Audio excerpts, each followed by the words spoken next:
The modern mind operates under a relentless barrage of noise. We are pulled outward by the constant demands of the physical world, forces that scatter our attention until the core of our identity begins to dissolve. The Qur'an records a refuge from this dissolution in Surah Al-Kahf. A group of youths seeking to protect their integrity from a corrupted society abandon the city and take refuge in total darkness. To Carl Gustav Jung, this narrative provided a psychological blueprint. He identified the cave as the territory of the unconscious, the hidden space where the ego retreats to prevent its own fragmentation. Entering this space requires a deliberate withdrawal.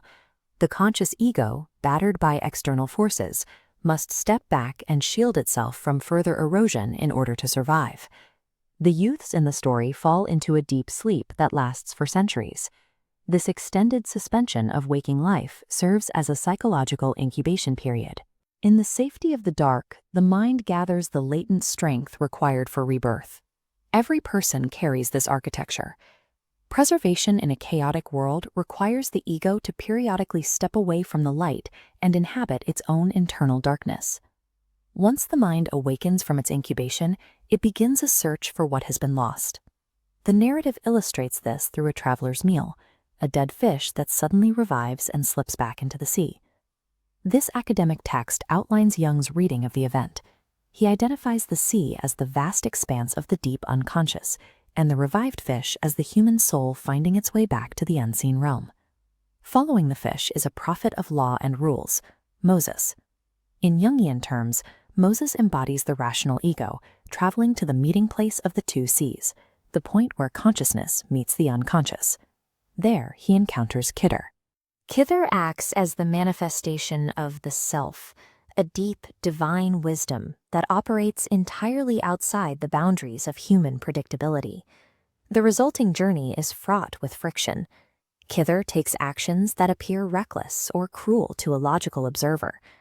To understand these lessons, the rational ego must relinquish its urge to analyze and control.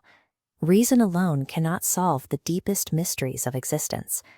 Growth requires the conscious mind to lower its defenses and submit to a reality larger than its understanding.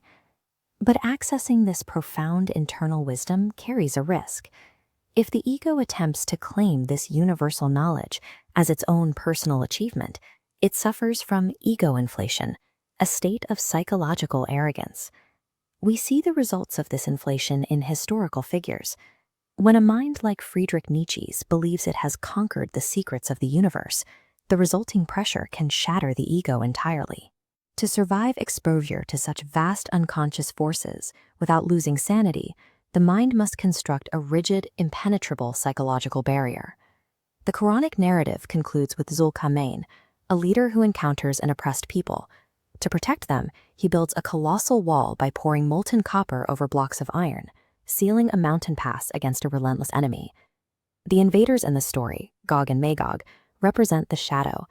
These are the psyche's most primitive and destructive internal urges, constantly threatening to overrun conscious thought. Looking at this analysis, the iron wall serves as a metaphor for the firm ethical boundaries the ego must construct. It is a necessary fortification built to protect the mind's integrity from its own internal chaos. Jungian individuation requires a ruthless defensive act, barricading the conscious self against the primitive internal chaos unearthed during the search for wisdom. The magnificent iron wall of the mind eventually fails. No psychological defense remains standing forever. The scripture is explicit about the fate of Dhul-Qarnayn's barrier. It stands strong for a time, but when the appointed hour arrives, the wall will be leveled to the ground. This passage examines Jung's reading of that final collapse. He interprets the leveling of the wall as the subjective apocalypse, the moment of death where individual consciousness is finally extinguished. It is a terrifying, inevitable process. The structured consciousness breaks apart, returning to the infinite dark waters from which it originated. The map provided by the cave reveals a specific trajectory. A fully realized life begins by retreating inward, choosing to inhabit the internal sanctuary. It demands that we accept the limits of human logic, surrender to a deeper wisdom, and labor to build formidable, though temporary, walls against our inner shadows. True mastery of the mind is found in this balance. It is the ability to accept our limits, prepare for the eventual return to the dark unknown, and sit in peace behind the temporary walls we have built.